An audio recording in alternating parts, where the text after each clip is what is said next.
Hello students, welcome to this video. Today we are discussing about the properties of the complement of the set and especially De Morgan law. Okay. आपको I think मैं बताना चाहता हूँ कि De Morgan law जो सबसे main important thing इस set theory के अंदर है उसके बारे में आज हम बात करेंगे कि De Morgan लॉ क्या चीज़ है और ये इंटरसेक्शन और यूनियन में जाने का, जैसे इंटरसेक्शन से यूनियन में जाने का और यूनियन से इंटरसेक्शन में आने का एक बोल सकते हैं जिस तरह से प्रवेश द्वार है। ठीक है, एक डोर मतलब एक गेटवे है कि जिससे हम यूनियन से अगर अपने को इंटरसेक्शन में कन्वर्ट करना हो या इंटरसेक्शन से यूनियन में कन्वर्ट करना हो तो we using there that means De Morgan law. Okay, तो let us start with the properties of the complement of the set. Okay, आज हम एक्सरसाइज 1.5 के भी कुछ जो रिमेनिंग क्वेश्चन है उसको भी कंप्लीट करेंगे, बट फर्स्टली हम properties of the complement of set है उसके बारे में हम बात करने वाले हैं। तो लेट अस स्टार्ट, देखते हैं properties of the complement of set. Okay, तो जैसा कि अपने पास मेनली 4 लॉज होते हैं जिसमें सबसे पहले मैं बात करता हूँ कॉम्प्लीमेंट लॉ की। ठीक है, तो देखिए कॉम्प्लीमेंट लॉ का मतलब होता है कि जैसे हमने कॉम्प्लीमेंट ऑफ सेट में क्या किया था कि उस सेट को छोड़ के जो यूनिवर्सल सेट के अंदर होता है उसको हम कॉम्प्लीमेंट बोलते हैं उसका। तो देखते हैं complement law A and A complement का यूनियन क्या होगा। ठीक है, आप यहाँ पे क्या है मेनली वेन डाइग्राम्स यूज़ कर सकते हो आप। ठीक है, जैसे आप ये वेन डाइग्राम बनाते हैं, ये आपके पास है यूनिवर्सल सेट, क्लियर। इसमें आपके पास कोई सेट यहाँ पे ए है। ठीक है, ये कोई सेट ए है। ठीक है, अब ए और ए कॉम्प्लीमेंट का यूनियन क्या होगा। देखिए ए तो इस सर्कल के अंदर वाला एरिया है, ठीक है, और ए कॉम्प्लीमेंट कौन सा हुआ, ये वाला जो इस सर्कल से बाहर है लेकिन यूनिवर्सल सेट का पार्ट है। ठीक है, तो यूनिवर्सल सेट के 2 पार्ट हो गए, एक तो ए कॉम्प्लीमेंट और एक हो गया ए। तो आप देखिए ए और ए कॉम्प्लीमेंट, ए और ए कॉम्प्लीमेंट मतलब इस पार्ट को और इस पार्ट को आप दोनों को ऐड करेंगे तो ये पूरा यूनिवर्सल सेट ही तो आएगा ना। ठीक है, देख सकते हो आप वेन डायग्राम में यही तो चीज़ क्लियर हो रही है आपको। देखिए यूनिवर्सल सेट के 2 पार्ट है, एक तो ये सेट हो गया और ए कॉम्प्लीमेंट मतलब जो ए से बाहर है। ठीक है, तो दोनों को ऐड करेंगे यानी दोनों का यूनियन जब आप करोगे तो यूनिवर्सल सेट आएगा। तो दैट्स वाई ए और ए कॉम्प्लीमेंट यानी कोई भी अगर आप सेट और उसी के कॉम्प्लीमेंट का अगर फिर से यूनियन लिया जाए तो यूनिवर्सल सेट हो जाता है, क्लियर। इसी तरह से देखिए अगर इन दोनों का आप इंटरसेक्शन लेते तो इन दोनों का इंटरसेक्शन कुछ है, कुछ भी नहीं है। जो ए कॉम्प्लीमेंट में जो ए में नहीं है, जो ए में है वो ए कॉम्प्लीमेंट में नहीं है, इसीलिए इन दोनों का इंटरसेक्शन कुछ आता ही नहीं, कुछ कॉमन पार्ट ही नहीं है। तो दैट्स वाई इट इज़ 5। ठीक है, तो हमेशा ध्यान रखना कि जब एक सेट और उसी के ही कॉम्प्लीमेंट का यूनियन करें तो यूनिवर्सल सेट बनेगा, और एक सेट और उसी के ही कॉम्प्लीमेंट का इंटरसेक्शन करेंगे तो हमेशा क्या मिलेगा, 5 मिलेगा। तो these are the complement laws, clear. Second is very very important one, that is De Morgan law. ठीक है, एक ब्रिटिश मैथमेटिशियन थे, उनके नेम्स पे ये लॉ माना जाता है डी मॉर्गन लॉ। ओके, तो डी मॉर्गन लॉ देखिए ये दोनों मैंने अभी चीज़ आपको बताई कि यूनियन से इंटरसेक्शन, देखिए यहाँ यूनियन का साइन है और यहाँ इंटरसेक्शन, और यहाँ इंटरसेक्शन का, ये यूनियन का, तो एक गेटवे है। ठीक है, यूनियन से इंटरसेक्शन में जाने का या इंटरसेक्शन से यूनियन में आने का। ओके, तो देखिए ए यूनियन बी है, ए यूनियन बी, तो इसका अगर हम कॉम्प्लीमेंट करें, होल कॉम्प्लीमेंट, यहाँ देखिए होल कॉम्प्लीमेंट है। ठीक है, तो ये कॉम्प्लीमेंट जो है वो अलग अलग तो हो जाएंगे बट जो यूनियन है ना वो इंटरसेक्शन में बदल जाएगा। ठीक है, ये यूनियन जो है वो इंटरसेक्शन में बदल जाएगा। इसको हम क्वेश्चन नंबर 4 में भी आगे वेरीफाई करेंगे, एक एग्जांपल वहाँ पे क्वेश्चन भी है तो इसीलिए उसको वेरीफाई भी कर लेंगे, लेकिन आप वेन डायग्राम से भी इसको अच्छी तरह से देख सकते हैं। वे वेन डायग्राम में ए और यूनियन, ए यूनियन बी जो होता है, जैसे ए यूनियन बी कौन सा पार्ट होगा, ये जो ए और बी को मिला के यानी ए और बी का जो पार्ट है पूरा ए हो गया ए यूनियन बी। ठीक है, तो ए यूनियन बी का अगर हम कॉम्प्लीमेंट देखें, कॉम्प्लीमेंट मतलब इसके बाहर वाला हिस्सा, ये जो बच गया ए और बी के जो बाहर वाला एरिया है ना ये वाला, तो ये वाला मतलब रिप्रेजेंट कर रहा है ये चीज़। ठीक है, इसी तरह से अगर इस वाले पार्ट को हम देखें तो राइट साइड वाले को, तो आप देखेंगे ए कॉम्प्लीमेंट, ए कॉम्प्लीमेंट क्या होता है, ए को छोड़ के यानी ए वाला जो सर्कल है ना, इसको छोड़ के वो वाला जो एरिया है ये पूरा, ठीक है। और बी कॉम्प्लीमेंट का मतलब बी को छोड़ के जो बच गया, ठीक है। तो ए कॉम्प्लीमेंट यानी ए सर्कल को छोड़ के जो बाकी सारा, और बी सर्कल को छोड़ के बाकी सारा, जिसमें ए आएगा बी कॉम्प्लीमेंट में ए का पार्ट भी आएगा, और ए कॉम्प्लीमेंट में बी का ये वाला पार्ट भी आएगा, ठीक है। मतलब ये बाकी तो आएगा ही बाहर वाला। तो देखिए इन दोनों का अगर हम कॉमन पार्ट लें तो कॉमन पार्ट कौन सा रहेगा, ए कॉम्प्लीमेंट में ये सब आ जाएगा, ए को छोड़ के सारा, और बी कॉम्प्लीमेंट में बी छोड़ के सारा। लेकिन दोनों में कौन सा पार्ट कॉमन आया, मतलब ए और बी के जो बाहर वाला हिस्सा था ना, वो ए कॉम्प्लीमेंट में भी आ रहा था और बी कॉम्प्लीमेंट में भी आ रहा है। तो कौन सा कॉमन पार्ट हो गया, ये जो ए और बी के बाहर आउटर वाला जो एरिया है, जो यूनिवर्सल सेट का वो वाला जो पार्ट जो ए और बी के बाहर है, वही चीज़ ये भी रिप्रेजेंट कर रहा है, वही चीज़ ये भी रिप्रेजेंट कर रहा है। तो बात तो एक ही हुई ना, यानी ये दोनों चीज़ बराबर है, ठीक है। तो यही चीज़ देखिए, अगर आप यहाँ यूनियन की जगह अगर इंटरसेक्शन होता तो यहाँ पे यूनियन हो जाएगा, खुल तो जाएगा कॉम्प्लीमेंट में, अलग अलग हो जाएगा, कॉम्प्लीमेंट अलग अलग हो जाता है, बट साइन जो है मतलब वो चेंज हो जाता है। देखिए यहाँ पे साइन चेंज हो गया, इधर इंटरसेक्शन था, यहाँ यूनियन है, यहाँ यूनियन है तो यहाँ इंटरसेक्शन है।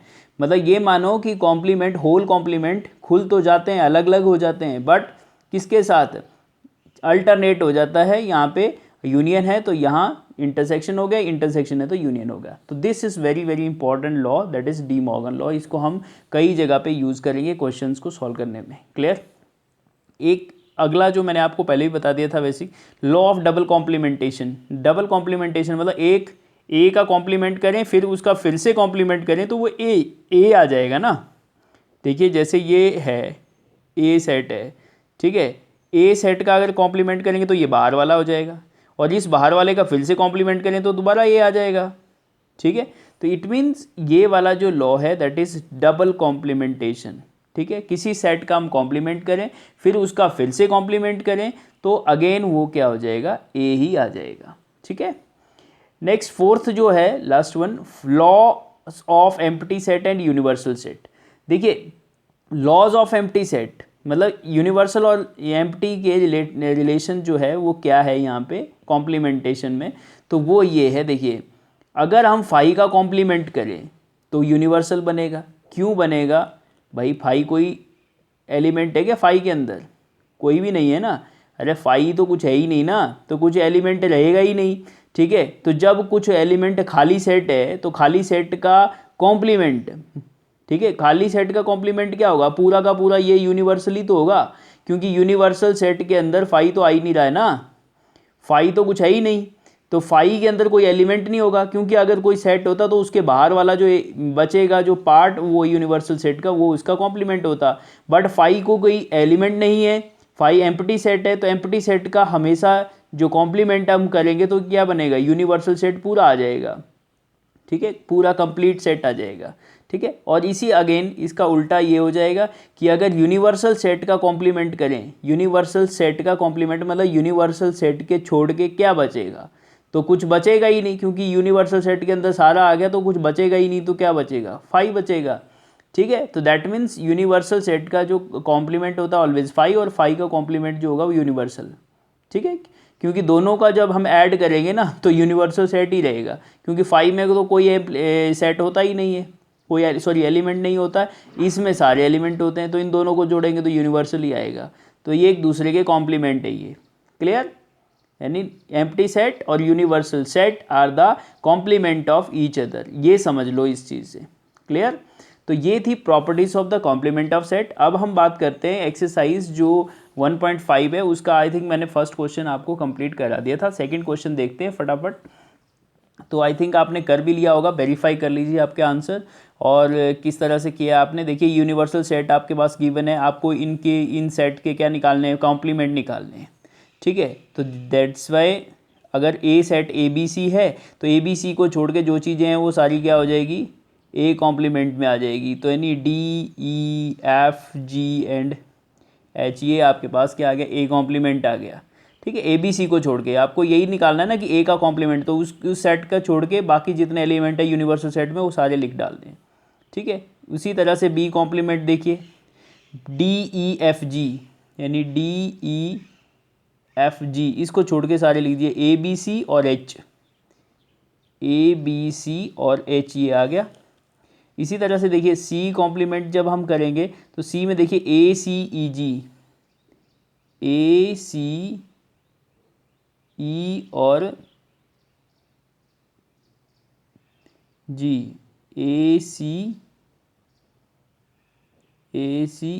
ACEG को छोड़ के आप देखिए BDF और H, यही है, चेक कर सकते हैं आप।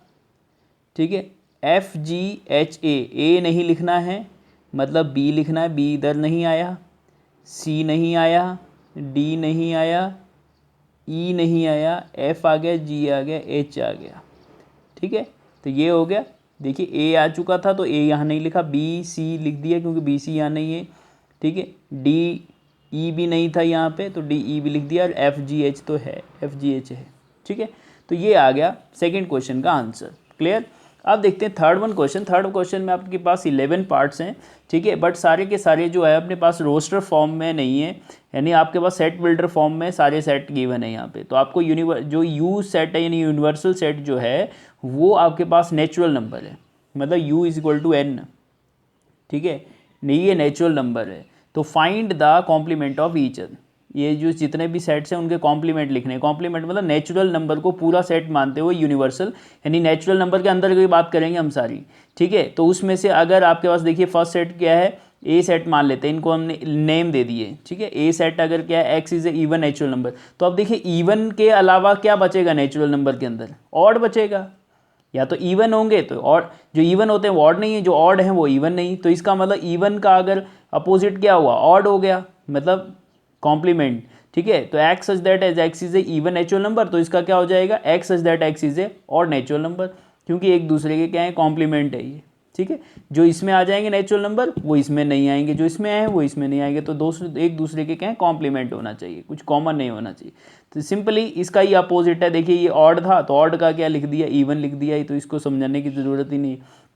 X is a positive multiple of 3, तो देखिए पॉजिटिव मल्टीपल ऑफ 3, तो जो पॉजिटिव मल्टीपल ऑफ 3 मैंने 3 के टेबल में जो आएंगे नेचुरल नंबर, तो वो तो इस सेट के अंदर है, सी के अंदर, तो सी कॉम्प्लीमेंट में क्या आएंगे, जो 3 के मल्टीपल नहीं है। ठीक है, तो हम क्या लिख देंगे, x is A not multiple of 3, चाहे ये लिखो चाहे मत लिखो आप, इसका भी कोई इंपॉर्टेंस नहीं, क्योंकि नेचुरल नंबर के अंदर ही हम बात कर रहे हैं सारी। ठीक है, तो x such that x is not a multiple of 3, बस इतना लिखना है आपको, क्योंकि एक दूसरे के आपको अपोजिट बताने हैं। ठीक है, मतलब कॉम्प्लीमेंट का मतलब यहाँ पे यही है कि जो ये है उसमें ये वाला एलिमेंट नहीं आने चाहिए, जो ये है वो इसके ये नहीं आने चाहिए, दोनों में को मिला के नेचुरल नंबर बनना चाहिए, कोई नेचुरल नंबर छूटना नहीं चाहिए। तो देखते हैं fourth one, D1 prime number. तो देखिए ये इंपॉर्टेंट चीज़ है, देखिए यहाँ पे कई बच्चे कंफ्यूज भी हो जाते हैं। प्राइम नंबर जो होते हैं उनको छोड़ के जो दूसरे नंबर होते हैं वो कंपोजिट होते हैं, लेकिन यहाँ पे 1 जो नंबर होता है ना तो वो प्राइम होता है ना कंपोजिट होता है, तो इसलिए बच्चे यहाँ पे थोड़ा सा कंफ्यूज हो सकते हैं। तो ध्यान रहे, जब आपको कंसेप्ट क्लियर नहीं होता है ना 10th 9th में, तो थोड़ी सी दिक्कत आती है। देखिए प्राइम नंबर और कंपोजिट नंबर आपका 10th क्लास 9th क्लास का ये पार्ट था, बट यहाँ पे देखिए प्राइम नंबर कौन से होते हैं, जो जिसके सिर्फ 2 ही फैक्टर्स होते हैं, और जो कंपोजिट होते हैं उसके 2 से ज़्यादा फैक्टर होते हैं, लेकिन 1 ऐसा है जिसका 1 ही फैक्टर होता है, तो इसलिए ना तो 2 होते हैं ना 2 से ज़्यादा होते हैं, तो इसलिए 1 ना तो कंपोजिट होता है ना प्राइम होता है। क्लियर। तो इसका मतलब आपके पास अगर नेचुरल नंबर में से प्राइम हटा दें, प्राइम नंबर्स हटा दें, तो देखिए क्या बचेगा, नेचुरल नंबर में से प्राइम हटा दें, या तो कंपोजिट रहेंगे या 1 भी रहेगा, क्योंकि 1 ना तो प्राइम नंबर में तो आया नहीं ना, तो प्राइम नंबर को हटा दिया तो उसमें 1 तो गया नहीं, तो इसलिए 1 तो उसके कॉम्प्लीमेंट में आएगा ही आएगा, साथ में कंपोजिट नंबर आएंगे सारे। तो हम ये लिख सकते हैं उसके कंपोजिट नंबर का जो सेट होता है वो और 1 लिख सकते हैं। ठीक है, अलॉन्ग विद 1 भी लिख सकते हैं, या ऐसे भी लिख सकते हैं, x such that x is a positive composite number, या पॉजिटिव भी नहीं लगाएं तो कंपोजिट नंबर लिख दो, अंडरस्टूड है, क्योंकि आप नेचुरल नंबर के अंदर की बात कर रहे हैं सारी। ठीक है, x such that x is a composite number along with x equal to 1, या ऐसे लिख सकते हैं और x इक्वल टू 1। और का मतलब यहाँ पे यूनियन से होता है, यूनियन और हमेशा हमने यूनियन में पढ़ा है। ठीक है। यूनियन जब हम करते हैं ना ये और ए और बी, तो इसका मतलब ए यूनियन बी, तो इसका मतलब देखिए कंपोजिट नंबर और 1 को मिला के जो सेट बनेगा वही प्राइम नंबर का कॉम्प्लीमेंट होगा। मतलब कॉम्प्लीमेंट ऑफ प्राइम नंबर चाहिए ना, प्राइम नंबर के अलावा जो सारे नंबर हैं, तो या तो कंपोजिट बचे और एक भी बचा, तो इन दोनों का जो सेट को शामिल करके जो बनेगा 1 को और कंपोजिट को मिला के जो सेट बनेगा वही इसका क्या होगा, कॉम्प्लीमेंट होगा। तो यही लिखना है हमें, x is a positive composite number along with x equal to 1। ठीक है। अब देखिए नेक्स्ट ये बोलता है x is that x natural number divisible by 3 and 5। ठीक है। तो ऐसे नेचुरल नंबर जो 3 और 5 से डिवाइड हो रहे हैं। ठीक है। तो इसका भी हम नॉट लगा के काम कर सकते हैं भाई, जो नॉट डिविजिबल बाय 3 and 5 है। ठीक है। तो x such that x is a natural number not divisible by 3 and 5। Clear. तो इसका अपोजिट हो गया है, कॉम्प्लीमेंट हो गया। तो इसी तरह से देखिए x is a perfect square, तो x is not a perfect square. Perfect square समझ में आ रहा है। परफेक्ट स्क्वायर क्या होते हैं, जैसे 1, 4, 9, 16, 25 जो परफेक्ट होते हैं, जैसे 1 का स्क्वायर है, 2 का है, 3 का है, तो ये नंबर जो है परफेक्ट स्क्वायर्स होते हैं। तो इनको छोड़ के जो होंगे वो नॉट परफेक्ट स्क्वायर होंगे, तो वो वाले बचेंगे, तो वो उसका कॉम्प्लीमेंट होगा। ठीक है। तो परफेक्ट स्क्वायर का not perfect square, perfect cube का नॉट परफेक्ट क्यूब। ठीक है, नो प्रॉब्लम एट ऑल। यहाँ पे देखिए अब इसने क्या किया, x such that x plus 5 equal to 8। तो x प्लस 5 इक्वल टू 8 का मतलब क्या हुआ, x इक्वल टू क्या हो जाएगा, 3 हो जाएगा। इस 5 को उधर ले जाएंगे तो x इक्वल टू 3 है। कहने का मतलब x इक्वल टू 3 दिया है यहाँ पे।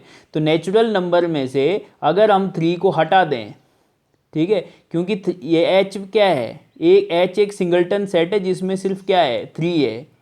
ठीक है, यानी h is equal to only क्या है, यही तो है सेट, यही एच बोल रहा है। देखिए एक्स सच दैट बोलता है एक्स क्या होना चाहिए, एक्स प्लस 5 इक्वल टू 8, तो एक्स इक्वल टू 3, तो यानी एक्स इक्वल टू 3 तो आएगा, यानी 3 तो आएगा एच के अंदर। तो नेचुरल नंबर में तो सारे एलिमेंट्स हैं, बहुत सारे इनफाइनाइट एलिमेंट्स हैं, तो उसमें से 3 को हटा देंगे तो वो क्या हो जाएगा, उसका कॉम्प्लीमेंट हो जाएगा। तो हम सीधा सीधा क्या लिख देंगे, x such that x does not equal to 3।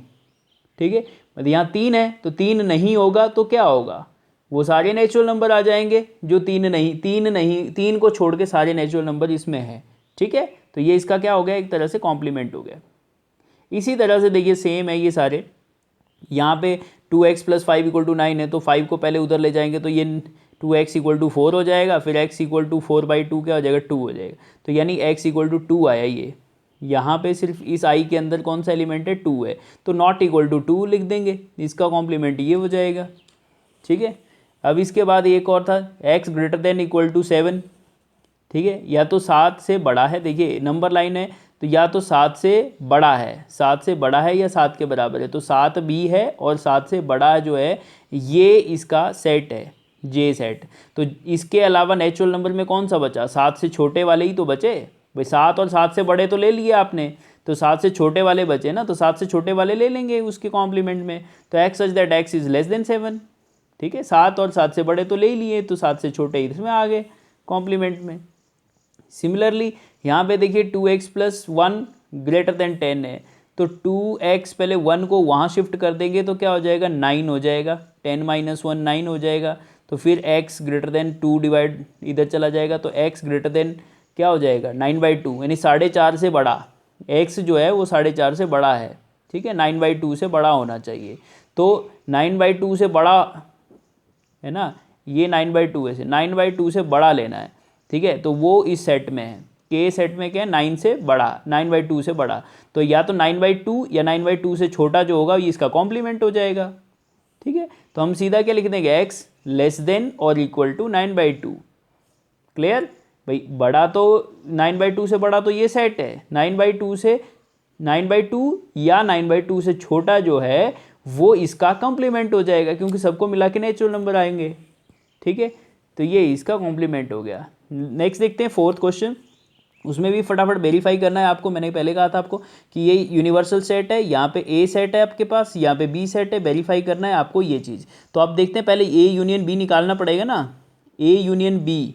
तो देखते हैं ए और बी का यूनियन क्या हो जाएगा, देखिए ए और बी का 2, फिर उसके बाद देखते हैं 3, 4, 5, 6, 7 एंड 8, यही हो जाएगा इन दोनों का यूनियन। ठीक है, अब लेफ्ट साइड में देखते हैं अपने पास LHS क्या था अपने पास, A यूनियन B का कॉम्प्लीमेंट। तो देखिए इसका कॉम्प्लीमेंट क्या होगा, A यूनियन B तो ये आ गया अपने पास, और इसका कॉम्प्लीमेंट क्या बचा 2 3 4, जैसे 2 3 4 5 6 7 8, तो 1 एंड 9 बचा ना, तो ये आ जाएगा 1,9। ठीक है, ये तो अपनी लेफ्ट साइड आ गई ये वाली। ठीक है, अब आपको ये वाली चीज़ निकालनी है। तो सबसे पहले इसके लिए आपको क्या निकालना पड़ेगा, A complement, A complement, A का कॉम्प्लीमेंट। तो A का कॉम्प्लीमेंट 2 4 6 8 को छोड़ के क्या बच गया 1 3 5 7 9, ये तो A कॉम्प्लीमेंट हो गया। इसी तरह से B कॉम्प्लीमेंट भी निकालना पड़ेगा, क्योंकि राइट साइड में आपको B कॉम्प्लीमेंट दिखाई दे रहा है। तो B कॉम्प्लीमेंट निकालेंगे तो 2 3 5 7 को छोड़ के, तो 2 3 5 7 छोड़ के 1 4 6 8 एंड 9, ये आ गए ना।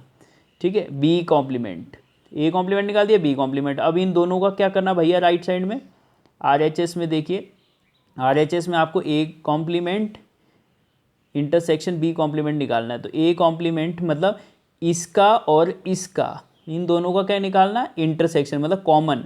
तो देखिए इन दोनों में क्या कॉमन है, एक तो 1 है, ठीक है, 1 दोनों में कॉमन है, फिर 5 6 7 8, ठीक है, और कुछ कॉमन नहीं है ना, 9 है। ठीक है, देखिए 1,9 है ना, देखिए 9 भी दोनों में आ रहा है, 1 भी दोनों में आ रहा है, लेकिन 3 इधर है, 3 इधर नहीं है, 5 इधर है, 5 उधर नहीं है, 7 इधर है, 7 उधर नहीं है। ठीक है, तो ये 1,9 आ गया, तो ये RHS हो गया। तो अब देखिए LHS में भी अपने पास वही चीज़, RHS में भी वही चीज़, तो वेरीफाई हुआ या नहीं हुआ, तो यानी ये चीज़ जो है वो इसके बराबर होगी या नहीं। ये है तो डी मॉर्गन लॉ, ये डी मॉर्गन लॉ ही तो था। ठीक है, तो इसको हमने वेरीफाई कर लिया। देख लीजिए आप आराम से देख सकते हैं कि ये डी मॉर्गन लॉ क्यों ऐसा होता है, ये इसके बराबर क्यों है। तो आपने करके देखा, ये लेफ्ट साइड भी वही आया 1,9 और राइट साइड भी आपके पास 1,9 आया, तो ये वेरीफाई हो गया। इसी तरह से आप सेकंड पार्ट भी कर सकते हैं। इसका second part D Morgan law का ये होता है। तो इसके लिए आपको पहले क्या करना पड़ेगा, A इंटरसेक्शन B निकालना पड़ेगा। तो A इंटरसेक्शन B, तो देखिए A और B का इंटरसेक्शन क्या है, ठीक है, अपने पास 2 कॉमन है, बस 4 नहीं है, 6 नहीं है, 8 नहीं है, तो 2 आएगा। A intersection B, A intersection B सिर्फ क्या है, 2 है। ठीक है, अब आपको A इंटरसेक्शन B का होल क्या निकालना है, कॉम्प्लीमेंट निकालना है। ये आपके पास क्या है, LHS है। ठीक है, तो 2 को छोड़ के बाकी सब जो बचा, ठीक है, वो सारा इसमें आ जाएगा। देखिए 2 को छोड़ दीजिए, इसको छोड़ दीजिए, 1 3 4 1 से लेकर सारा 9 तक काउंटिंग लिख डालिए, 2 को छोड़ के 1 3 4 5 6 7 8 एंड 9, ये आ गया जी लेफ्ट हैंड साइड। अब आपको क्या निकालना था, A कॉम्प्लीमेंट और B कॉम्प्लीमेंट का यूनियन। तो A कॉम्प्लीमेंट और B कॉम्प्लीमेंट हमने निकाला ही था यहाँ पे। इन दोनों का यूनियन अगर हम करें, यूनियन, ठीक है, A कॉम्प्लीमेंट और B कॉम्प्लीमेंट का यूनियन निकाल के देखते हैं यहाँ पे। ठीक है, क्या बनेगा, A कॉम्प्लीमेंट और B कॉम्प्लीमेंट का यूनियन। तो देखिए 1, ठीक है, 2 नहीं है यहाँ पे, 3 ले लेंगे, 4 ले लेंगे, 5 है, 6 है, 7 है, 8 है, 9 है। ठीक है, क्या नहीं है, 2 नहीं है, बाकी सब वही लिख देना। ठीक है, तो इसका मतलब आपके पास राइट हैंड साइड में आपके पास क्या था, A complement union B complement, और वो भी अपने पास क्या आया था, 1 3 4 5 6 7 8 एंड 9, यही आया ना अपने पास। तो देखिए लेफ्ट साइड भी वही आई और राइट साइड भी अपने पास वही आई, तो ये भी वेरीफाई हो गया। ठीक है, अभी देखिए ना, यही तो किया ना हमने। ठीक है, ये राइट साइड ही तो आया है इसका। ठीक है, अब इसी तरह से देखिए फिफ्थ क्वेश्चन है, draw the appropriate Venn diagram. तो वेन डाइग्राम बनाना, देखिए A यूनियन B, तो A यूनियन B आप दिखाते थे जैसे A यूनियन B, ये यूनिवर्सल सेट हो गया, A हो गया, B हो गया, ये A यूनियन B है। ठीक है, तो A यूनियन B कौन सा होगा, A और B के अंदर अंदर वाला पार्ट को हम बोलते हैं A यूनियन B, लेकिन उसका कॉम्प्लीमेंट चाहिए। तो A यूनियन B का कॉम्प्लीमेंट कौन सा हुआ, यानी A यूनियन B के बाहर वाला हिस्सा जो बच गया वो उसका कॉम्प्लीमेंट होगा। आपको कॉम्प्लीमेंट दिखाना है ना, तो ये आपके पास क्या हो गया, ए यूनियन बी का कॉम्प्लीमेंट होगा ये वाला पार्ट, ठीक है। ए यूनियन बी तो वो होगा जो ए और बी का यूनियन है, ए और बी का मिला के शामिल हो गया ये यूनियन बी अंदर वाला, तो इसका कॉम्प्लीमेंट करना था तो ये बाहर वाला बच गया। तो सिमिलरली हम जानते हैं कि ये चीज़ तो इसके बराबर ही होती है ना, तो इसका भी तो सेम ही बनेगा, ठीक है। यही चीज़ इसके बराबर होती है भैया, आप करके देख लीजिए। ए ये है, ये बी है, तो ए का कॉम्प्लीमेंट क्या होगा, ए को छोड़ के ये सारा है ना, ये वाला हिस्सा बाहर वाला भी आएगा और ये वाला पार्ट भी आएगा जो बी का ये वाला पार्ट है। बट आपको ये देखना है कि इन दोनों का इंटरसेक्शन भी लेना है बाद में, तो बी कॉम्प्लीमेंट क्या होगा, बी को छोड़ के बाकी सारा वाला पार्ट, ठीक है। तो बी को छोड़ के सारा वाला पार्ट, यानी बी जब बी कॉम्प्लीमेंट देखा था तो वो वाला पार्ट जो बाहर वाला है वो भी और ए कॉम्प्लीमेंट में जब हमने लिया बाहर वाला, तो यानी दोनों टाइम में जो कॉमन चीज़ आ रही है ना, ए कॉम्प्लीमेंट लेती बार और बी कॉम्प्लीमेंट लेती बार, जो अपने पास कॉमन आ रहा है वो कौन सा आ रहा है, जो बाहर वाला हिस्सा है वो कॉमन आ रहा है। देखिए ए कॉम्प्लीमेंट लिया तो ए को छोड़ के बाहर वाला तो आ ही रहा है, ये बी वाला भी आ रहा है, बट जब बी कॉम्प्लीमेंट ले रहे हैं तो ए का ये वाला पार्ट आ रहा है और बाहर वाला आ रहा है, तो बाहर वाला जो पार्ट है वो आपके पास क्या आ रहा है, दोनों टाइम में कॉमन आ रहा है, तो इसलिए इंटरसेक्शन लेना था, तो ये वाला बाहर वाला जो पार्ट है वही वाली चीज़ आएगी, मतलब ये दोनों सेम आएगा, ठीक है। अब सिमिलरली इसको भी आप बना सकते हैं यार, इन दोनों का भी सेम ही होगा अगला, बट इसमें क्या है आपके पास, देखिए ये ए है, ये बी है, ये यूनिवर्सल सेट है, तो ए इंटरसेक्शन बी का पार्ट बताना है आपको। देखिए ए इंटरसेक्शन बी कौन सा पार्ट होता है, ये अंदर वाला ए और बी का कॉमन वाला, ये जो बीच में पार्ट है ये ए इंटरसेक्शन बी बोलते हैं। तो इसका कॉम्प्लीमेंट लेंगे तो इसको छोड़ के ये सारा हिस्सा आ जाएगा, है ना। किसको छोड़ के, ये जो बीच वाला पार्ट है ना, इसको, इस वाले पार्ट को छोड़ के, इस वाले पार्ट को छोड़ के सारा शेड होएगा, ठीक है। इसको आप अच्छी तरह से शेड कर सकते हैं, मैं यहाँ पे थोड़ा जल्दी कर रहा हूँ, ठीक है, इस तरह से। तो ये बीच वाला पार्ट जो है ए, ये तो ए इंटरसेक्शन बी होता है, तो ये जो बाहर वाला पार्ट बचेगा ए इंटरसेक्शन बी का कॉम्प्लीमेंट हो जाएगा, ठीक है। और सेम चीज़ ये भी होएगी, ये दोनों चीज़ इसी को रिप्रेजेंट करेंगे, क्योंकि डी मॉर्गन लॉ होता है, ये इसके इक्वल होता है, ये इसके इक्वल होता है, तो दोनों एक ही डायग्राम को रिप्रेजेंट करेंगे। क्लियर, तो यू कैन ड्रॉ, है ना, एज योर ऑन विश, आप अच्छी तरह से इसको ड्रॉ कर सकते हो। लास्ट क्वेश्चन देखते हैं, सॉरी सेकंड लास्ट है, बोलता है यूनिवर्सल सेट जो है वो क्या है, set of all triangles in a plane है, मतलब ट्राइंगल्स का सेट है प्लेन के अंदर। तो आपको ए सेट दिया है कि एक set of triangles with at least one angle different from 60 degree, ठीक है। मतलब ऐसी ट्राइंगल्स का सेट जिसमें कम से कम एक एंगल जो है 60 से अलग हो, हट के हो, मतलब ज़्यादा भी हो सकते हैं लेकिन कम से कम एक 60 डिग्री का एंगल, मतलब एक 60 डिग्री का एंगल से अलग होना चाहिए, ठीक है। तो इसका कॉम्प्लीमेंट बताना है आपको। तो देखिए जिसमें 60 डिग्री के सारे एंगल होते हैं उसको हम बोलते हैं इक्विलेटरल ट्राइंगल, ठीक है। तो इक्विलेटरल अगर ट्राइंगल नहीं है तो तब ये वाला केस होगा, मतलब उसमें से कम एक एंगल 60 के डिफरेंट हो, एक एंगल कम से कम 60 से डिफरेंट हो, या ज़्यादा भी एंगल 60 से डिफरेंट होंगे, तब उस केस में इक्विलेटरल ट्राइंगल नहीं होगी। लेकिन अगर हम ये देखेंगे कि इक्विलेटरल ट्राइंगल का सेट लेंगे तो वो सेट जो होगा इस सेट के बिल्कुल क्या होगा, कॉम्प्लीमेंट होगा एक दूसरे के। तो दैट्स वाई ए कॉम्प्लीमेंट यहाँ पे क्या होगा, यानी set of all equilateral triangles, equilateral triangles, ठीक है, ये वाला आ जाएगा, ठीक है। इसको हम ऐसे नहीं लिखेंगे, सीधा लैंग्वेज में लिखते हैं, set of all equilateral triangles. समझ में आई ना, इक्विलेटरल ट्राइंगल में तो ऑल एंगल 60 होते हैं, ठीक है, और इसमें क्या है, सारे एंगल 60 नहीं है, इसमें सारे एंगल 60 है, तो एक दूसरे के कॉम्प्लीमेंट हुए ना, इसमें सारे एंगल 60, इसमें सारे एंगल 60 नहीं है, मतलब कम से कम एक एंगल तो 60 से डिफरेंट है, तो दो भी एंगल डिफरेंट हो सकते हैं, तीन भी 60 के अलग हो सकते हैं, मतलब 60 होना इसके लिए कंपलसरी नहीं है, लेकिन इसमें 60 कंपलसरी है। तो इन दोनों का यूनियन जो होगा वो सेट ऑफ ट्राइंगल्स हो जाएगा, यानी दोनों को मिला के सेट ऑफ ट्राइंगल्स आ जाएगी, बट ये दोनों एक दूसरे के कॉम्प्लीमेंट हैं। क्लियर। लास्ट क्वेश्चन देखते हैं, fill in the blanks to make it true statement. अब ट्रू स्टेटमेंट बनाना है, तो आप देखिए यार, ए यूनियन ए कॉम्प्लीमेंट, यार ए और ए सेट ये है, ए कॉम्प्लीमेंट यहाँ रहता है, तो इन दोनों का यूनियन क्या होगा, यूनिवर्सल सेट ही तो हो जाएगा। अरे इसको और इसको मिला देंगे तो पूरा क्या बन जाएगा, यूनिवर्सल सेट बन जाएगा। ठीक है, देखते हैं अब फाई कॉम्प्लीमेंट। अब फाई कॉम्प्लीमेंट क्या होता है, मैंने अभी कहा था यूनिवर्सल सेट होता है फाई कॉम्प्लीमेंट, तो यानी फाई कॉम्प्लीमेंट इंटरसेक्शन ए। अब आप खुद ही देख लीजिए, चाहिए बोल लिए चाहिए, तो क्योंकि फाई कॉम्प्लीमेंट क्या होता है, यूनिवर्सल सेट होता है, तो यूनिवर्सल सेट का ए के साथ कॉमन हिस्सा क्या होएगा, ए ही तो हो जाएगा।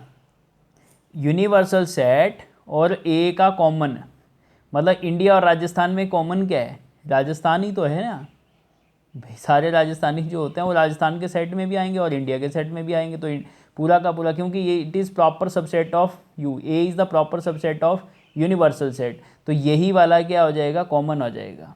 ठीक है, तो दोनों का इंटरसेक्शन हो जाएगा ए। क्लियर। इसी तरह से ए इंटरसेक्शन ए कॉम्प्लीमेंट। अब ए और ए कॉम्प्लीमेंट में कुछ कॉमन होता है, अरे कभी नहीं होता है यार, फाई होता है।